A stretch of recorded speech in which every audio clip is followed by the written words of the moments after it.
Hola, ¿cómo están? En este video les voy a hablar sobre tres discos que estuvieron muy adelantados a su época y les voy a intentar ordenar de alguna forma de menor a mayor nivel de vanguardismo, si se quiere. Y bueno, el primer disco nos habla de un trío conformado originalmente en 1966 en California por Dickie Peterson, que sería el bajista y el vocalista, y Lee Stevens en la guitarra. Estoy hablando de Blue Shear con su disco Vinceus Eruptum. Esta gente, si bien estaba súper influenciada por Hendrix y por Cream, encontró una vuelta de tuerca mucho más agresiva, sucia, pesada a su sonido, por lo cual mucha gente considera que esto es el primer disco de heavy metal. La verdad que yo no sé si podría decirse eso, porque no hay un disco que cree un género, porque es un proceso acompañado de un montón de microprocesos que se dan en una escena determinada, en un lugar, en una época, por mucha gente que comparte un bagaje cultural, un determinado sistema de valores y estético, que tiran todos para el mismo lado y van construyendo a lo largo del tiempo un género. Un disco no va a crear un género, ¿no?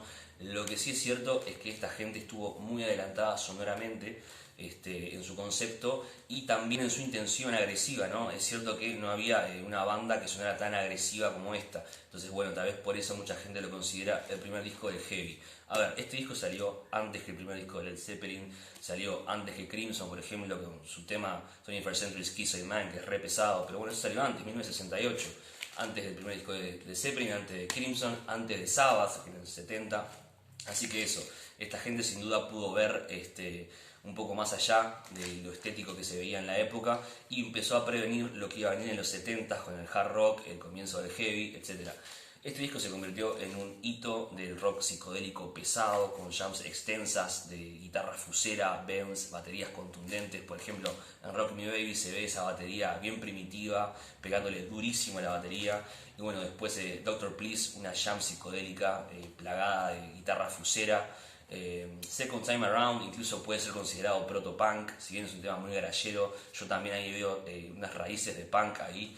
Y bueno, un tema que sin duda vio venir toda la música pesada que iba a aflorar en los 70s, proto-heavy, proto-punk, proto-stoner incluso. Y bueno, inclusive en el juego de acoples que hay en algunos temas podría decir que hasta previene el noise rock. En fin, un disco visionario para su época. Después, el siguiente disco, 1968, incluso, repito, antes que Crimson, Gun. Esta banda para mí, sin duda, que ya estaba haciendo un poco de rock progresivo, ¿no? Lo interesante de esta banda es la conjunción de estos riffs pesados, que son como el sonido del heavy metal temprano, con cuerdas y vientos, que por eso para mí considero que se va un poco más hacia el progresivo, porque ¿qué es el progresivo? Una corriente de rock que expande los límites del rock, y una de las formas de hacerlo era incorporando instrumentos de otros géneros como el jazz o de la música clásica y poniéndolos en un contexto de rock. Esa fue como la primera forma de empezar a expandir los límites del rock, ¿verdad? Entonces esta banda lo hace genialmente. Abrían para Pink Floyd en el UFO de Londres, para Tomorrow, para la banda de Arthur Brown. Era de verdad uno de los actos principales de la psicodelia de Londres en el 68, en el UFO, por ejemplo, que era donde se hacía el tuco, digamos. Hay un montón de fotos de Hendrix, de Floyd, de toda esta gente en ese lugarcito, y esta banda abría para ellos. Así que bueno, cuando la discográfica CBS vio su sonido, rápidamente los hizo firmar y sacaron este disco homónimo, Gun. Y bueno, el primer tema del disco con el que abren, Race with the Devil, sin duda que demuestra el sonido temprano del heavy metal, para mí, y bueno, alcanzó el top 10 en Reino Unido con ese tema. El siguiente tema demuestra mucho más la presencia de los arreglos, arreglos dinámicos de vientos, lo cual me llama mucho la atención, que es el sonido característico de esta banda, distorsión y arreglos de cuerdas y de vientos. El tercer tema incorpora una guitarra flamenca, Rupert's Travel, es el tema instrumental del disco.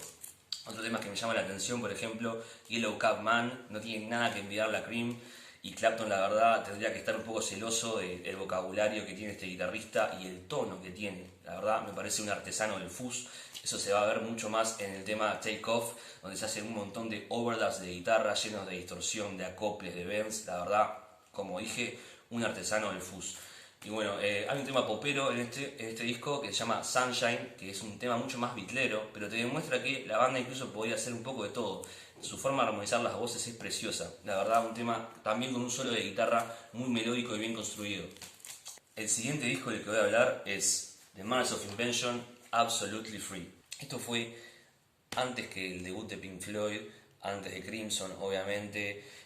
Salió incluso el mismo día que Sgt. Peppers, la mala suerte que tenés que tener para sacar tu disco el mismo día que, no sé, la hora cumbre de los Beatles, ¿no? Pero bueno, este disco se revela ante todo lo que era la cultura americana en ese momento y también contra la música, ¿por qué no? Porque hay mucha parodia de la música en sí, pero a la vez también innova mucho desde lo musical. Se ven temas que ya tienen más de una parte, dos, tres, hay dos suites en el disco, está The Duke of Prunes y está Call Any Vegetable. Son dos temas que están divididos en tres partes, dos suites, y bueno, se ve referencias a la música clásica, por ejemplo, en Call Any Vegetable se ve a Holst en la segunda parte referenciado por Júpiter, por ejemplo. Después en la anterior suite se ve influencia de Stravinsky, una parte de Rite of Spring se toca acá. Nada, un tipo que era muy versado en música clásica, fanático de los compositores del siglo XX. Este disco, según Frank Zappa, es un disco de rock and roll, que en realidad es un oratorio que intenta mostrar lo que era la sociedad americana en ese momento. Y bueno, la verdad que el disco lo hace con mucha ironía, sarcasmo y con un humor muy ácido, ¿no? Y también referenciando lo político y lo social. Acá se ve en la portada una ciudad súper conglomerada, comprimida, densa, en donde todos los edificios dice comprar, comprar, comprar.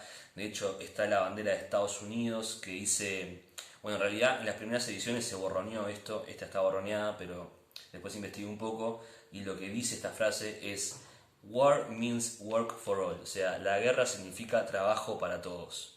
Durísimo. Bueno, después hay otra frase que no puedo decir porque a YouTube no le va a gustar. Y al lado dice, tenés que comprar este disco ahora. El top 40 de la radio nunca lo va a pasar. Y si tenía razón, y hoy tampoco lo pasa. Así que bueno, Frank Zappa con Absolutely Free, sin duda también innovó desde lo musical, incluyendo elementos de lo clásico y del jazz en 1967, repito. Y aparte, este disco se atrasó, en realidad se grabó en 1966. Pero lo que pasa es que Frank Zappa quería que este disco venga con un libreto que iba a contar todas las letras y diálogos que ocurren en el disco, pero la discográfica no le gustó mucho la idea porque no estaba muy a favor de algunas letras y algunas incluso las malinterpretaban. Entonces, bueno, por esa discusión que hubo se atrasó y si bien se terminó de grabar a fines de 1966, recién lo publicarían en junio de 1967. Y bueno, sin duda un adelantado a su época, tanto desde el lado lírico, satírico y también de lo musical. Así que esos son tres discos que para mí estuvieron muy adelantados a su época. Espero que les haya gustado y nos vemos en el siguiente video.